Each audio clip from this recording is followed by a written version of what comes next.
ခုံမထိုင်ရင်းနဲ့ဝိတ်ချမယ်အားလုံးပဲမင်္ဂလာပါမိုးစမ်းပါ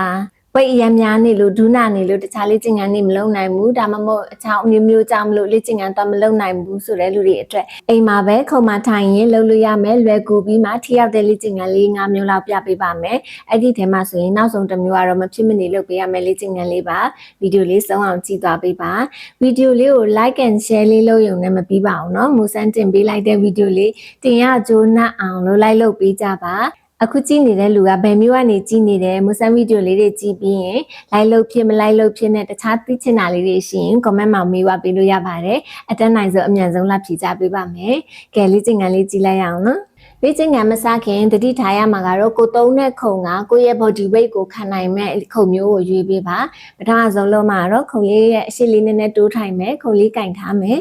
ပြီးရင်ခြေထောက်ဆက်ဒါလေးပါပဲဒါလေးကိုမှနိုင်နေဆိုရင်လက်ကလေးပါထည့်ကြည့်အောင်1 2 3 4 5 6 7 8 9 10ကဲဘယ်နှကြိမ်လောက်ရမှာလဲဆိုတော့အနည်းဆုံးတော့2ကြိမ်ပါလုံနိုင်တယ်လို့များများလုပ်လို့ပိုကောင်းပါတယ်ဒုတိယတစ်မျိုးကတော့မနိုင်တဲ့လူတွေကတော့ခုံလေးကိုကင်ပြီးမှခြေထောက်လေးပဲချဲမယ်ဆမ်းမယ်ဒီခုလောက်သွားတဲ့လောက်ကျင်ငံလေးတွေမှာပေါင်ကြွက်သားတွေဘိုက်ကြွက်သားတွေညစ်ပြီးမှလောက်ပါမယ်နော်နိုင်တဲ့လူကတော့လက်ကလေးပါထည့်ပေးမယ်1 2 3 4 5 6 7 8 9 10ဒါလေးလည်းအနည်းဆုံး2ကြိမ်များလေးပူကောင်းလေးပါနောက်တစ်မျိုးကတော့ခြေထောက်လေးနဲ့ချဲထားမယ်ပေါင်လေးကိုကင်ထားမယ်လက်လေးတစ်ဖက်အပေါ်မြောက်ထားပြီးဘေးကိုနိုင်တဲ့လောက်လေးဆွဲချလာမယ်1 2 3 4ဒါလေး20ပြီးရင်တော့1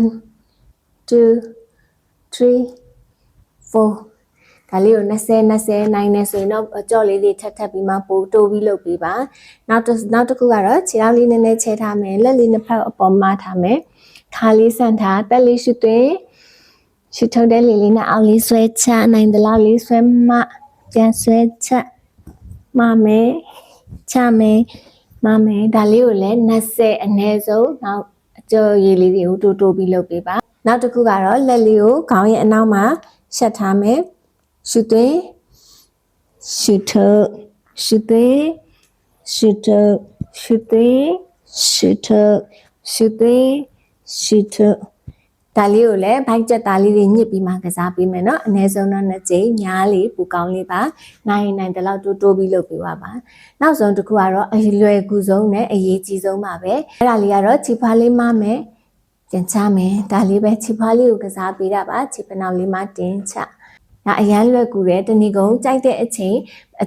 ကြိုက်တဲ့လောက်လုပ်လို့ရတယ်ဒါကဘာအတွက်ကောင်းလဲဆိုရင်ဒီအထိုင်များတဲ့လူအခုဒူးနာလို့ဝိတ်များလို့ဆိုပြီးမှအထိုင်ပိုများသွားကြတယ်အဲ့ဒီအချိန်မှာဒီအောက်ပိုင်းမှာတွေးလက်ပတ်မှုကမကောင်းတော့ဘူးအခုဒီလိုလုပ်ပေးခြင်းအဖြစ်ဒီknee joint နေမှာဒီအောက်ပိုင်းတစ်ခုလုံးမှာတွေးလက်ပတ်မှုကောင်းလာတဲ့အပြင်ကိုဒီ calf muscle လေးခြေသလုံး muscle လေးဒီပေါင် muscle လေးကိုပါသူကအားပြုစေတယ်စီးချိုသမားတွေအတွက်ဆိုရင်အရန်ကိုကောင်းတဲ့လေ့ကျင့်ခန်းလေးပါအိမ်မှာထိုင်ရင်အားသလိုလုပ်ပေးလို့ရပါတယ်